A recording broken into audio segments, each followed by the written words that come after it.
दक्षिण के लिए पीएम मोदी का फुल प्रूफ प्लान तैयार है। साउथ में कामयाबी का झंडा गाड़ने के लिए मोदी ने केरल से आज चुनावी शंखनाद किया। दक्षिण के द्वार में कैसे मोदी करेंगे 400 पार, इसका जवाब आज उन्होंने खुद दे दिया है।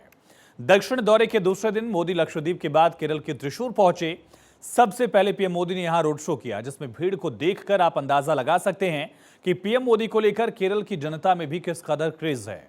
रोड शो करने के बाद पीएम ने 2 लाख से ज्यादा महिलाओं के साथ संवाद किया। इस संवाद में दरअसल कई बड़ी शख्सियतें मौजूद रहीं। संसद के दोनों सदनों में महिला आरक्षण विधेयक को पारित होने पर मोदी को बधाई देने के लिए बीजेपी की केरल इकाई ने थेक्केनकाडु मैदान में 3 शक्ति मोदी ओपम नाम के सम्मेलन का आयोजन किया था। इसमें आंगनबाड़ी शिक्षकों, आशा कार्यकर्ताओं, उद्यमियों, कलाकारों, सामाजिक और सांस्कृतिक कार्यकर्ताओं समेत अलग अलग क्षेत्रों की महिलाओं ने हिस्सा लिया। पीएम मोदी ने जनसभा के दौरान कहा कि यह मोदी की गारंटी है, जिससे मुस्लिम महिलाओं को 3 तलाक से मुक्ति मिली। पीएम ने इंडिया गठबंधन पर बड़ा प्रहार किया, कहा केरल में भी कांग्रेस को हराएंगे।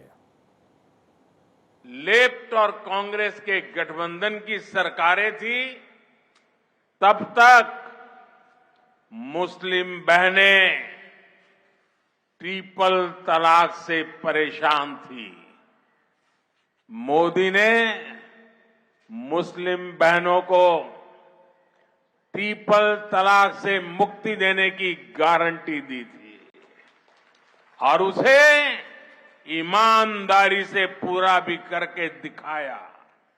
अब केरला की जनता को भी साफ पता चला है कि केरला का विकास अगर कोई कर सकता है तो वो बीजेपी है, एनडीए है। लेफ्ट कांग्रेस गठबंधन यानी इंडी अलायंस को केरला में भी बीजेपी ही हराएगी। तो दक्षिण की चुनावी जंग जीतने के लिए बीजेपी और पीएम मोदी का कुछ वर्गों पर फोकस है। बीजेपी जहां 0 है, वहां मोदी ने जीत का बीड़ा खुद उठाया। मोदी ने दक्षिण की 130 सीटों पर बड़ी जीत के लिए कुछ टारगेट सेट किए हैं और वो टारगेट हैं युवा वोटर्स, फर्स्ट टाइम वोटर्स, मुस्लिम वोटर्स और महिला वोटर्स।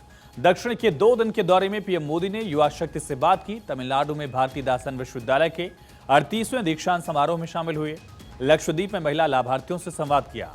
लक्षद्वीप की आबादी में 96% मुस्लिम है। वहीं केरल में रोड शो के बाद पीएम मोदी ने शक्ति समागम में 2 लाख से ज्यादा महिलाओं से संवाद किया। 2 दिन के दक्षिण दौरे में मोदी ने मानो तमिलनाडु, केरल और लक्षद्वीप की कुल 60 सीटों पर यह संदेश दिया कि बीजेपी इस बार हर हाल में जीत दर्ज करने के लिए चुनावी अखाड़े में उतरने वाली है। और बड़ा फैक्टर दरअसल केरल कांग्रेस और लेफ्ट का मजबूत गढ़ है। राहुल गांधी केरल के वायनाड से सांसद हैं। ऐसे में पीएम मोदी की केरल में मौजूदगी इंडिया गठबंधन की टेंशन बढ़ाने वाली थी। पीएम मोदी 2024 चुनाव के लिए केरल का समीकरण सेट कर रहे हैं और केरल की 20 सीटों पर इंडिया गठबंधन को चुनौती देने के लिए बीजेपी तैयार है। हालांकि बीजेपी का प्रदर्शन केरल में अब तक अच्छा नहीं रहा है। 2014 के लोकसभा चुनाव में बीजेपी को कोई सीट नहीं मिली और 19 के चुनाव में भी बीजेपी का खाता नहीं खुला। लेकिन इस बार बीजेपी अलग प्लान के साथ चुनावी मैदान में उतर रही है। ऐसे में कांग्रेस के लिए मुसीबत बढ़ सकती है, क्योंकि कांग्रेस के लिए यहां पर भी बीजेपी एक चुनौती के तौर पर आगे बढ़ना चाहती है। बीजेपी ने दक्षिण भारत की कुल 130 सीटों में से 84 को टारगेट करना शुरू किया है। दक्षिण भारत की कमान पीएम नरेंद्र मोदी ने खुद अपने हाथों में रखी है। बीजेपी की नजर दक्षिण पर है, जहां से वो बेहतर प्रदर्शन की उम्मीद में जी तोड़ मेहनत कर रही है।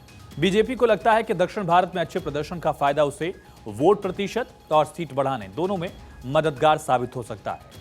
लेकिन बीजेपी के पिछले प्रदर्शन को देखें तो 2009 में बीजेपी ने 130 में से सिर्फ 19 सीटें जीती, 14 में 21 सीटें बीजेपी के खाते में आई और साल 2019 में पार्टी ने 29 सीटों पर कामयाबी हासिल की। 130 सीटों में से क्या आंकड़ा रहा चुनाव दर चुनाव, ये आप देख रहे हैं। सबसे ज्यादा सीटें बीजेपी ने 19 में जीती, जब 29 सीटों पर बीजेपी के सांसद चुनकर पहुंचे थे।